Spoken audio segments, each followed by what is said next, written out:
Hi, I'm Justin Fraction for TechnologyAdvice. Over the past few decades, we've watched business transform the way it has been conducted, from typewriters to keyboards and monitors, from whiteout to the delete key. It would seem that the one thing constant in business is change, and well, one other thing. The business newsletter is the cornerstone of any business.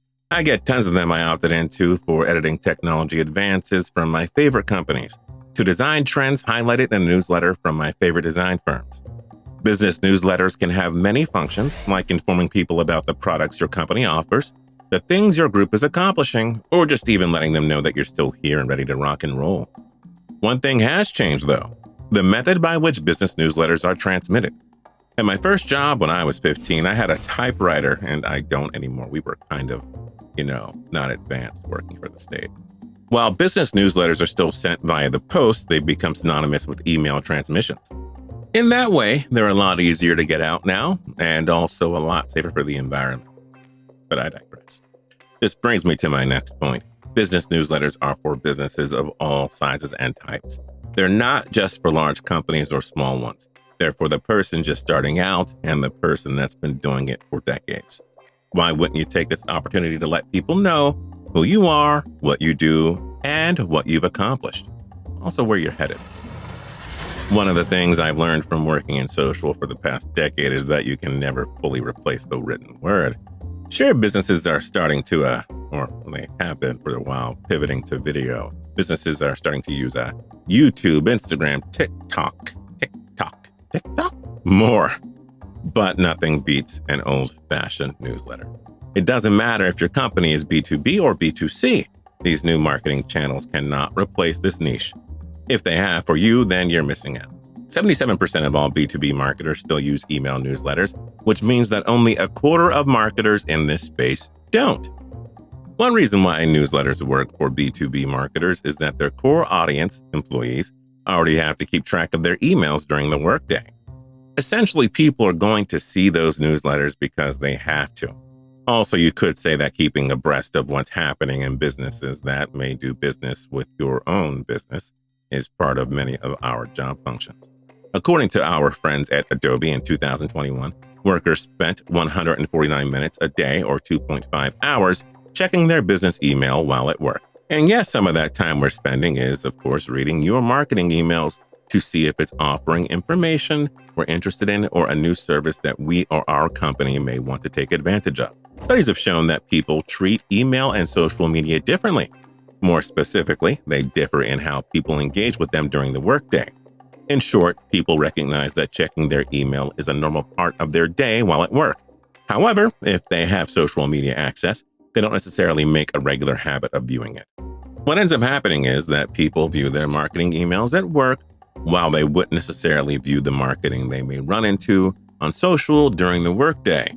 Also, there's a chance that companies might block social entirely, which is one of the reasons why sending marketing emails through email, which isn't blocked, is a norm. Part of my job is being on and interacting with social media, but for most people, that's just something they do during their breaks or when they need to look up something they're personally interested in.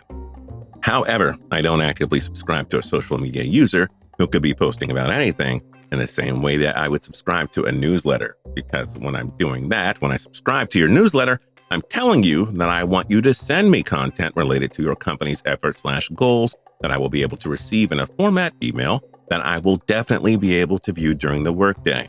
All right. Yes, the reviews section. Now, most of these things are going to be the same thing you've gotten used to since grade school, but we should review them anyway. Ask yourself why you're writing this B2B newsletter and figure out where it fits in your sales funnel. For most people, it's somewhere in the middle, like most business emails. You have to remember that if a customer is signed up to get your business newsletter, then they're telling you that they have an interest in your company, your product, or you. So stay focused on moving the reader through the sales funnel with every letter. If the intent is to make a sale, then you must focus on saying things that will help you make a sale. In other words, you know what your topic is, so focus on it. Do you know who your buyers are? Hope you do. Sounds like a great idea for another video. Personalize your newsletter to what your research shows are your subscribers' behavior on your site and their previous interaction with their email newsletters. We suggest starting this off by working on your email subject line. Then follow that up with a subject line with a more personalized note and curated content. Make your newsletters look visually appealing in a consistent format/template while also making them fit with your company's branding. Have clear CTAs, calls to action, and don't forget to put those everywhere along with your links to your social and a link to subscribe to a newsletter. Finally, make sure they're optimized for mobile phones, tablets, and desktops because it's 2022 and there's really no excuse for not checking. It's just weird. Make sure to look. Tying this back into keeping it personal and keeping it cute, if your company has the budget to invest in CRM or customer relationship management software, ones with built-in email functionality will help you segment your customers so you can better target their interest with your communications.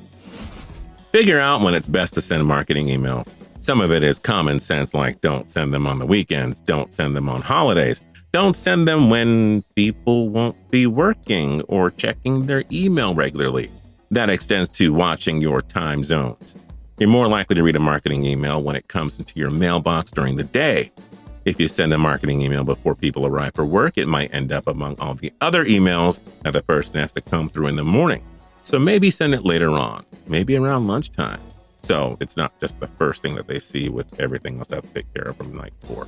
Mondays, in general, have the highest open and click-through rates for emails that come. So keep that in mind too. Don't send them too often or people might unsubscribe or just ignore them. Or not often enough or people might be shocked at what you're sending. Like, what is this? Spam! Like you never know. Be somewhat consistent.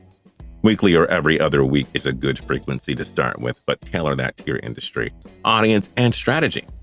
There are also specific software analytic tools like Campaign Monitor that can help you figure this number out. So in the spirit of giving you technology advice, we want to remind you that the best way to get good at writing newsletters is to check out the competition. So here's a list of newsletters that you may want to subscribe to for inspiration. The Hustle features a roundup of various business and entrepreneur news stories from the previous day. They also use graphics and memes to make it more visually appealing. Taco from Trello only goes out twice a month, and they focus on both broad, general business productivity topics and specific topics relating to their software, Trello. This one's a little different from the last two. It's mostly text with no visual filler, but they're an audience research tool, so I know that if they they probably researched it.